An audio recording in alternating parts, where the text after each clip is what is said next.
ओम शांति। आज 17 अप्रैल 2026 के प्यारे बाप दादा के अनमोल मधुर महावाक्य हैं। आज की मुरली के सार में सुप्रीम टीचर बाबा ने सच्ची रूहानी कमाई की स्मृति दिलाई कि यह कमाई तुम अभी संगम युग पर करते हो और यह कमाई कराने वाला स्वयं बाप भगवान सन्मुख बैठा है। जो कमाई फिर 21 जन्म साथ चलती है, यह कमाई कभी दिवाला नहीं मारती है। बाबा कहे बाकी कमाई तो इस एक जन्म के लिए ही होती है, यह कमाई तो साथ चलती है 21 जन्म तक। और यह कमाई करने का आधार बताया, यह ज्ञान सुनना है और सुनाना है, धारण करना है और धारण कराना है, याद में रहना है और दूसरों को याद कराना है। इससे ही सच्ची कमाई होती है। और कहा कि इस ज्ञान मार्ग में भी कभी कभी ग्रहचारी बैठते हैं, कभी कुछ होता है, कभी प्रफुल्लित रहते हैं, कभी मुरझाया हुआ चेहरा रहता है। क्योंकि बाबा कहे यह होती है माया से लड़ाई। जब माया पर जीत पाते हैं तो अवस्था सदा प्रफुल्लित रहती है, चेहरा खुशनुमा रहता है। जब हार होती है तब मुरझाई आती है। बाबा कहे जब बेहोश होते हैं तो संजीवनी बूटी दी जाती है। कौन सी संजीवनी बूटी है? मन मना भव। एक बाबा की याद में रहने से आत्मा फिर से सुजाग हो जाती है, अर्थात जो व्यर्थ के बंधनों में आत्मा फंस जाती है उससे फिर वापस निकल आती है। क्योंकि मन मना भव की संजीवनी बूटी मिलने से यथार्थ समझ आ जाती है कि राइट क्या है, रॉन्ग क्या है। फिर बाबा ने धारणा से प्राप्ति बताई कि देवी देवताओं की मूर्तियों को देखो कितना श्रृंगार करते हैं, कितने सच्चे जेवर पहनाते हैं, कितना भक्ति में चहचहाट है, क्योंकि दिव्य गुणधारी है। बाबा कहे अब तुम ऐसे चैतन्य में बन रहे हो, फिर सतयुग में बहुत हीरे जवाहरतों से सजे सजाए हुए रहेंगे। तो बाबा ने नशा दिलाते हुए अंडरलाइन कराया कि तुम चैतन्य रूप में भी हीरे जवाहरतों से सजे सजाए रहेंगे। और जब जड़ प्रतिमा होती है तब जड़ मूर्तियों को भी इतना श्रृंगारते हैं, क्योंकि अभी दिव्य गुण धारण करते हैं। और आज विशेष बाबा ने सतयुग की स्मृति दिलाते कहा कि अभी तुम समझ गए हो कि बरोबर सतयुग में कैसे हम आत्माएं पवित्र थी, शरीर भी हमारे पवित्र थे। देवी देवताओं का श्रृंगार भी बहुत अच्छा रहता है, बहुत अच्छे अच्छे जेवर पहनते थे, हीरो के बड़े बड़े हार पहनते थे। यहाँ हर चीज सांवरी पतित है, मिलावट है। तुम्हारी सजावट वहाँ ऐसी सुंदर रहती है जिसमें कोई मिलावट नहीं, क्योंकि आत्मा सतो प्रधान गोरी है, आत्मा में ताकत रहती है। और साथ में बाबा कहे आत्मा में ताकत रहती है तो वहाँ के जानवर, पशु, पंछी, मिट्टी आदि में भी ताकत रहती है, जो अच्छे फलदायक होते हैं। पशु पंछी आदि भी सुखदायी होते हैं, वहाँ कोई गंदगी नहीं। क्योंकि बाबा कहे यह सारी धारणा तुम अभी संगम पर करते हो। फिर और स्मृति दिलाई कि वहाँ सतयुग में हर चीज़ अच्छी ताकत वाली रहती है। यहाँ तो कोई चीज़ में ताकत नहीं रही है, क्योंकि तमो प्रधान है। हर एक चीज़ बिल्कुल ही पावरलेस हो गई है, क्योंकि आत्मा शक्तिहीन है। बाबा कहे बच्चियाँ सूक्ष्म वतन में जाती थी, कितने अच्छे अच्छे बड़े फल खाती थी, शुभी रस आदि पीती थी। यह सब साक्षात्कार बाबा कराते थे। सतयुग में मालिक फल आदि कैसे काट कर देते हैं, तो बाबा कहे वैकुंठ तो फिर भी होगा तो यहाँ ना सृष्टि पर, यह सूक्ष्म वतन में सिर्फ साक्षात्कार आदि होता है। प्रैक्टिकल में वैकुंठ तो यहाँ सृष्टि पर होगा। यहाँ जो बच्चियाँ साक्षात्कार करती हैं वह फिर इन आँखों से प्रैक्टिकल में देखेंगे।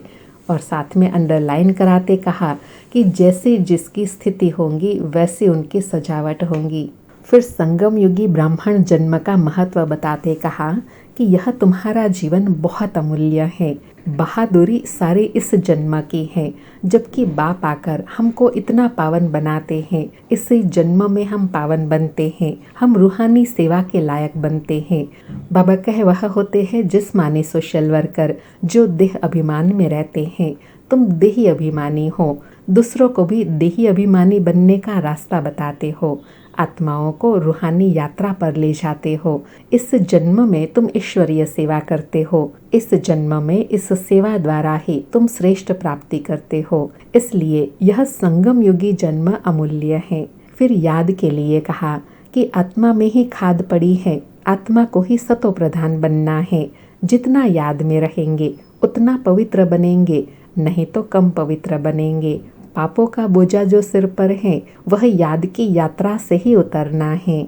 और साथ में कहा कि बाप बच्चों को अनेक प्रकार की याद के लिए समझाने देते रहते हैं। बच्चों को समझाया जाता है सारा मदार योग पर है। जो योगी बच्चे हैं उनकी ज्ञान की धारणा भी अच्छी होंगी, अपनी धारणा में चलते रहेंगे, क्योंकि सुनाना भी है ना तो तीर उनका ही लगता है जो योग युक्त है, धारणा मुरत है। साथ में अटेंशन दिलाते कहा कि योग में बहुतों की कमी है, तो जितना हो सके योग में मजबूत होना है। बाबा कहते हैं मुझे याद करो, मुझे याद करने से, मुझे जानने से तुम सब कुछ जान जाएंगे। और लास्ट में कहा कि ऊंच ते ऊंच है भगवान, श्रेष्ठ ते श्रेष्ठ वह है, ऊंच ते ऊंच वर्षा देते हैं 21 जन्म के लिए, सदा सुखी अमर बनाते हैं। तुम अमरपुरे का मालिक बनते हो, तो ऐसे बाप को बहुत याद करना चाहिए। बाप को याद नहीं करेंगे तो और सब कुछ याद आ जाएगा, फिर पद कम हो जाएगा। सुनते हैं प्यारे बाप दादा के अनमोल महावाक्य। आज बाबा कहे मीठे बच्चे पावन बनो तो रूहानी सेवा के लायक बनेंगे। देही अभिमानी बच्चे रूहानी यात्रा पर रहेंगे और दूसरों को भी यही यात्रा कराएंगे।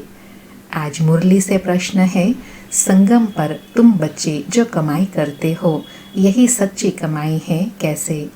उत्तर में बाबा कहे अभी की जो कमाई है वह 21 जन्म तक चलती है, इसका कभी भी दिवाला नहीं निकलता। ज्ञान सुनना और सुनाना, याद करना और कराना, यही है सच्ची सच्ची कमाई जो सच्चा सच्चा बाप ही तुम्हें सिखलाते हैं। ऐसी कमाई सारे कल्प में कोई भी कर न सके, दूसरी कोई भी कमाई साथ नहीं चलती। बाबा कहे यह सच्ची कमाई सच्चे बाबा द्वारा जो प्राप्त होती है वही तुम्हारे साथ चलती है, जिसको कभी कोई लूट नहीं सकता, दिवाला नहीं निकल सकता, क्योंकि बाबा कहे यह गारंटी वाली कमाई है। आज मुरली में गीत बजा, हमें उन राहों पर चलना है। सारी मुरली से धारणा के लिए सार है। पहला पॉइंट, यह ईश्वरीय जीवन बहुत बहुत अमूल्य है। इस जीवन में आत्मा और शरीर दोनों को पावन बनाना है। रूहानी यात्रा में रहकर दूसरों को यही यात्रा सिखानी है। दूसरा पॉइंट, जितना हो सके सच की कमाई में लग जाना है। निरोगी बनने के लिए याद में मजबूत होना है। आज का वरदान है, शरीर को ईश्वरीय सेवा के लिए अमानत समझकर कार्य में लगाने वाले नष्टो महाभव। स्पष्टीकरण है, जैसे कोई की अमानत होती है तो अमानत में अपनापन नहीं होता, ममता भी नहीं होती, तो यह शरीर भी ईश्वरीय सेवा के लिए एक अमानत है। यह अमानत रूहानी बाप ने दी है तो ज़रूर रूहानी बाप की याद रहेंगी। अमानत समझने से रूहानियत आएंगी, अपनेपन की ममता नहीं रहेंगी। यही सहज उपाय है निरंतर योगी नष्टो मोहा बनने का। तो अब रूहानियत की स्थिति को प्रत्यक्ष करो। बाबा कहे निरंतर याद और नष्टो मोहा स्थिति बनाने के लिए सबसे सहज उपाय कौन सा है? हमेशा समझो कि यह शरीर सेवा के लिए हमें अमानत के रूप में मिला है। शरीर को अमानत समझकर फिर कर्म में व्यवहार में आएंगे तो बाबा की स्मृति बनी रहेंगी और कर्म में व्यवहार में रूहानियत भी रहेंगी, सहज न्यारी स्थिति बन जाएंगी। आज का स्लोगन है, वानप्रस्थ स्थिति में जाना है तो दृष्टि वृत्ति में पवित्रता को अंडरलाइन करो। वानप्रस्थ स्थिति में जाना है तो वृत्ति दृष्टि में भी पवित्रता को अंडरलाइन करो। आज के अव्यक्त इशारे हैं, महान बनने के लिए मधुरता और नम्रता का गुण धारण करो। आज की धारणा बताई कि आपका हर बोल महान हो, हर मनसा संकल्प हर आत्मा के प्रति मधुर हो, हर एक को ऊंचा उठाने का स्वभाव, मधुरता का स्वभाव, निर्माणता का स्वभाव हो। मेरा स्वभाव ऐसा है, यह कभी नहीं बोलना मेरा कहाँ से आया। मेरा तेज बोलने का स्वभाव है, मेरा आवेश में आने का स्वभाव है। स्वभाव के वश होना यही माया है। अब माया जीत बनो। अभिमान व दिल शिकस्त होने के, ईर्ष्या व आवेश में आने के स्वभाव का परिवर्तन करो। अच्छा, ओम शांति। शुक्रिया बाबा, शुक्रिया।